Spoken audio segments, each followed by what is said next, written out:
अभी आप हमारे कौशल शुक्ला जी के द्वारा बड़ी ही दिव्य राम कथा सुन रहे थे। अब भागवत कथा के माध्यम से आप सभी लोग सुन रहे हैं। भागवत कथा में कल आप सभी लोगों ने श्रवण किया, समीक महात्मा के गले में मरा हुआ सर्प राजा परीक्षित ने धोखे से डाल दिया, धोखी समझ करके। परिणाम क्या हुआ? श्रृंगी ऋषि ने 7 दिन में मरने का श्राप दे दिया।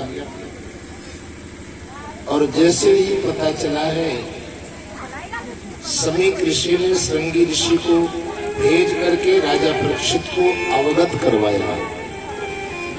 राजा आया था, वो सम्मान नहीं कर पाए। राजा के अंदर विशेष भगवान की शक्ति होती है, उसका स्वागत करना चाहिए था। कोई बात नहीं, जाओ जाकर के उसको कम से कम बताओ तो। अभी 7 दिन है। श्रृंगी ऋषि आए, राजा परीक्षित को बताए, राजन होशियार हो जाओ, मैंने तुमको 7वें दिन मरने का श्राप दे दिया है। राजा परीक्षित घबराए नहीं, दुखी नहीं हुए, परेशान नहीं हुए, प्रसन्न हुए। बोले इस जन्म का किया हुआ पाप इसी जन्म में ही छुटकारा हो जाएगा, नहीं तो भोगना पड़ता है जरूर। काया से जो पातक होई बिनु भोगे छूटे ना कोई।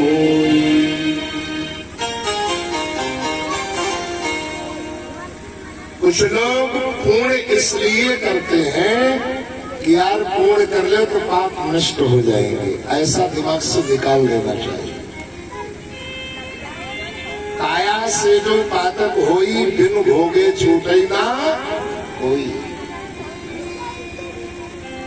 भगवान को भी भोगना पड़ा। कृष्ण अवतार में जब पहलिए ने भगवान के तले में मणि को चमकते हुए देखा तो उसने सोचा कोई हिरण की आंख चमक रही है, और वृक्ष की ओर से बाण मार दिया। भगवान पैर पकड़ करके बैठ गए। दौड़ करके आकर के देखा तो भगवान कृष्ण बैठे हुए। पहलिया रोने लगा, रोता हुआ गोविंद के चरणों पर गिर पड़ा। गुरुदेव क्षमा कर देना, गोविंद क्षमा कर देना, मैंने जान नहीं पाया, धोखे से पाप हो गया। मैंने जाना कोई हिरण की आंख है इसलिए मैंने बाण मार दिया, लेकिन साक्षात गोविंद बैठे हुए, उनके पैर में जो मणि चमक रही है पहचान नहीं। भगवान ने कहा महावृक्ष रह रही है, डरो नहीं। दे दे काया से जो पातक होई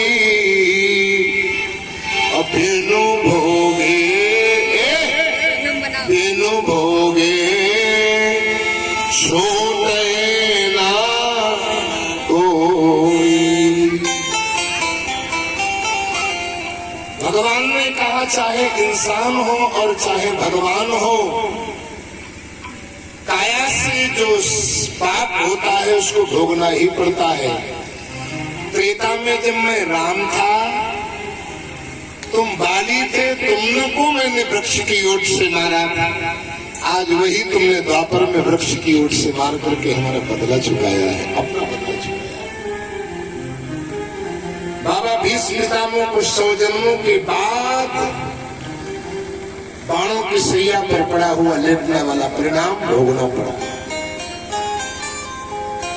ये दिमाग से बिल्कुल निकाल देना चाहिए कि पुण्य कर लो पाप नष्ट हो जाएंगे, गंगा नहा लो पाप नष्ट हो जाएंगे, कथा सुन लो पाप नष्ट हो जाएंगे, यज्ञ करवा लो पाप नष्ट हो जाएंगे, पूजा कर लो पाप नष्ट हो। कतई ऐसा नहीं हो सकता, बिल्कुल भोगना ही पड़ता है। हाँ, पाप नष्ट होते हैं। कैसे? 3 प्रकार के पाप नष्ट होते हैं। मानसिक पाप गंगा स्नान करने से नष्ट होते हैं, और वाचिक पाप कथा सत्संग पूजा पाठ से नष्ट होते हैं, भगवान नाम संकीर्तन से नष्ट होते हैं। लेकिन कायिक जो काया से होता है, धोखे से जो होता है वो तो नष्ट होता है, लेकिन जानबूझ करके काया से होता है उसका परिणाम भोगना ही मजबूरी में हो जाता है, वो नष्ट हो जाता है, धोखे में हो जाता है, वो नष्ट हो जाता है।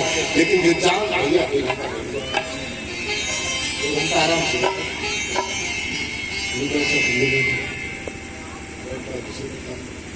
सच्चिदानंद भगवान की जय। आप झाड़ू लगा रहे हैं, झाड़ू लगा रही हैं,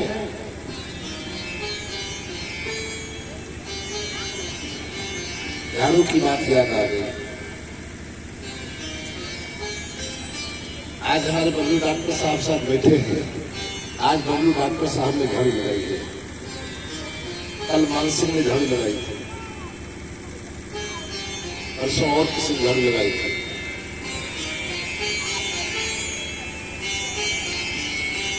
बड़ी विडंबना होती है। इसलिए जो है, अरे भाई मंदिर है, माता जी का स्थान है, एक 7 दिन के लिए है, कम से कम 7 दिन की सेवा कर दो। अब तो 13 दिन रह गए हैं। दादर की ओर से कितने दूर दूर के लोग आते हैं। खेड़ा, संजना खेड़ा, बीकापुर, मरसा, भीपुरवा, जबलपुरवा, कितने तकिया, कुंजनपुरवा, पकड़िया, बिकरेटा, इस्लामो। अब जिम्मेदारी गोविंदाचार्य के खुदे लगाओ है, क्योंकि एक वही कर रहे हैं। सबकी जिम्मेदारी, आप सबकी जिम्मेदारी है, सब लोग स्थान है तो लगाएंगे ही, लेकिन आप लोग भी सहयोग कर लो। 3 दिन का रहेगा। आप झाड़ू लगा रहे हैं, झाड़ू लगाते समय यदि कदाचित कोई चींटा चींटी मर जाता है, कीड़ा मकोड़ा मर जाता है, तो कोई जान करके मारता है क्या? नहीं, धोखे से वो पाप नष्ट हो जाता है।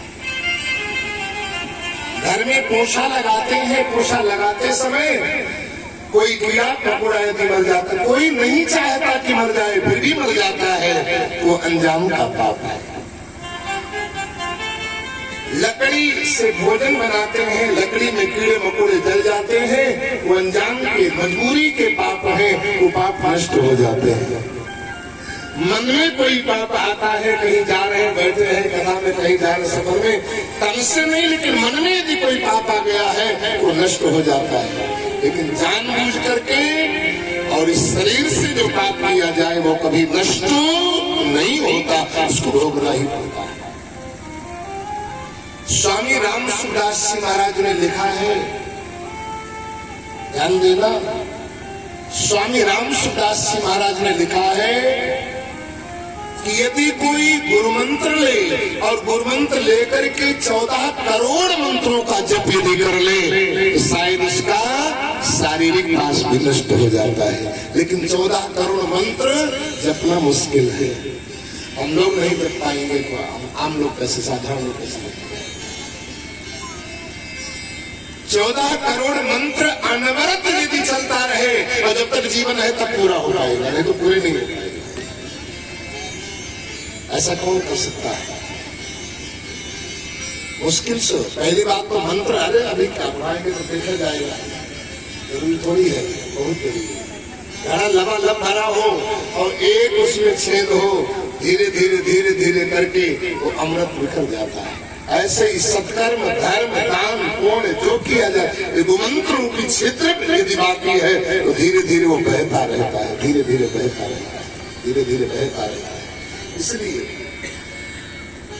और मंत्र भी लेते हैं तो फिर अरे गुरु जी ने 3 माला तो बताई है, बस 3 माला पूरी हो गई, 5 माला, 5 माला तो बताई है, 5 माला पूरी हो गई, बस बात करते हैं। गुरु मंत्र कोई पकौड़ी नहीं है कि वही खा रहे हैं चलो हम खा ले रहे हैं। आलू पकौड़ी नहीं है, पालक की पकौड़ी नहीं है। समर्पण होना पड़ता है, समर्पित होना पड़ता है। मैंने बताया था एक दिन, गुरु दीक्षा का मतलब होता है, गुरु दीक्षा का मतलब गुरु अपनी इच्छा जिस शिष्य को दे दे उसको असली गुरु दीक्षा कहा जाता है। और गुरु की इच्छा क्या है? गुरु की इच्छा भोग प्राप्त करना नहीं है, गुरु की इच्छा भगवान प्राप्त करना है। और जिससे गुरु की इच्छा भगवान की प्राप्ति करना है, बस वही तो गुरु ही हो सकता है, वही गुरु हो सकता है। भोग प्राप्त करने की इच्छा वाला गुरु नहीं हो सकता है। व्यापारी हो सकता है, व्यवसायी हो सकता है, रोजगारी हो सकता है, अपने अनुयायी हमारे ज्यादा हो जाए ऐसा हो सकता है, लेकिन गुरु तो वही हो सकता है जिसकी भगवत प्राप्त करने की इच्छा हो। और वही भगवत प्राप्त करने की इच्छा जिस शिष्य को प्रदान कर दे उसको असली कहते हैं गुरु दीक्षा। हमारे दो प्रकार की गुरु दीक्षा होती है, एक मंत्र दीक्षा और एक स्पर्श दीक्षा। मंत्र दीक्षा उसे कहते हैं आपने काम फुकवा लिया लेकिन फिर गुरु से कोई मतलब नहीं, गुरु परवश से कोई मतलब नहीं, गुरु की प्रसादी से कोई मतलब नहीं, गुरु की आज्ञा से कोई मतलब नहीं, गुरु की सेवा से कोई मतलब नहीं, बस अपने काम से काम। वो नंबर 2 की गुरु दीक्षा है, गुरु मंत्र। और असली नंबर 1 की यदि दीक्षा है, गुरु मंत्र है, तो भले ही आपने काम नहीं फुकवाया है लेकिन किसी संत की आपको सेवा मिल रही है, किसी संत की प्रसादी मिल रही है, किसी संत के अनुशासन में आप रह रहे हैं, उसकी आज्ञा का पालन कर रहे हैं, उसकी लंगोटी आपको मिल रही है सेवा के लिए, उसकी प्रसादी, उसके चरण हमारी दुनिया में पड़ रहे हैं, उसका करकमल हमारे सिर पर जा रहा है, तो समझ लेना मंत्र लिए हो या लिए हो लेकिन आपका कल्याण होने से कोई रोक नहीं सकता है। उसको नंबर 1 की दीक्षा समर्पण हो जाए, किसी एक में समर्पण।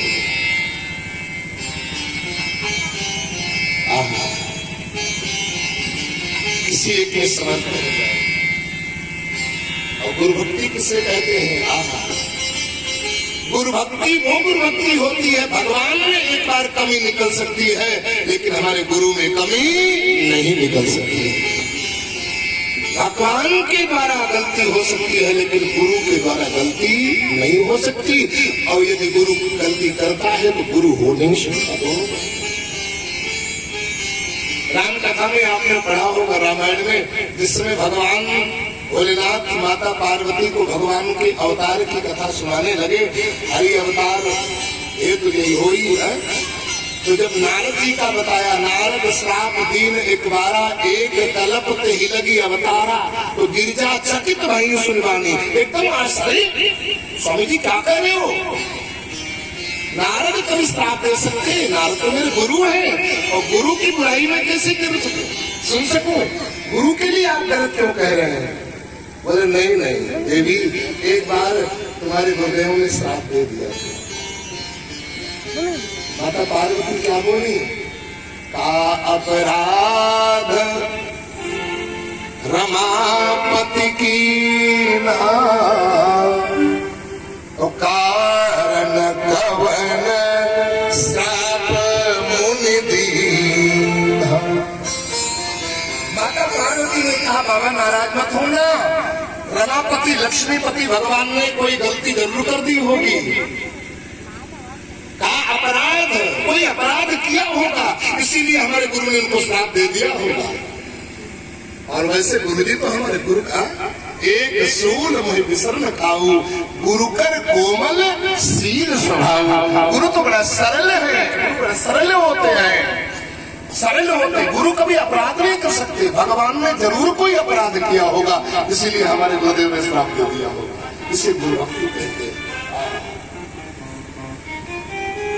भवानी कहती है भगवान में अपराध, भगवान में गलती हो सकती है लेकिन हमारे गुरु में गलती नहीं। गुरु तो साक्षात भगवान हरि का ही है। रामायण में बंदो गुरुपद कंज कृपा सिंधु नर रूप हरि। नर रूप में तो है लेकिन साक्षात हरि ही। एक बात और बताऊं, शिष्य को अपने गुरुदेव को भगवान जरूर मानना चाहिए लेकिन गुरु को अपने को भगवान नहीं मानना चाहिए। शिष्य गुरुदेव को भगवान माने अच्छी बात है, ये तो भाव उसका होना चाहिए। लेकिन गुरुदेव जी अपने को भगवान मान बैठे तो ऐसे गुरु का भी पतन हो जाता है। शास्त्र और श्रुति के विरोध में गुरु ही अपने को भगवान मान बैठे तो उस गुरु का पतन हो जाएगा। और शिष्य यदि गुरु को भगवान के तुल्य नहीं मान रहा है तो गुरु का शिष्य का भी कल्याण नहीं हो पाएगा। शिष्य को मानना धर्म है, लेकिन गुरु को भगवान, इंसान कभी भगवान नहीं बन सकता। अरे इंसान इंसान नहीं बन जाए, यही सबसे बड़ी बात है। इंसान इंसान नहीं बन पाता है, भगवान कैसे बन पाएगा? इंसान इंसान बन जाएगा। मुश्किलें होती हैं आसान बड़ी मुश्किल से, मुश्किलें होती हैं आसान बड़ी मुश्किल से, आदमी बनता है इंसान बड़ी मुश्किल से, ढूंढने पर मिल जाते हैं भगवान मगर आंख कर सकती है पहचान बड़ी मुश्किल से।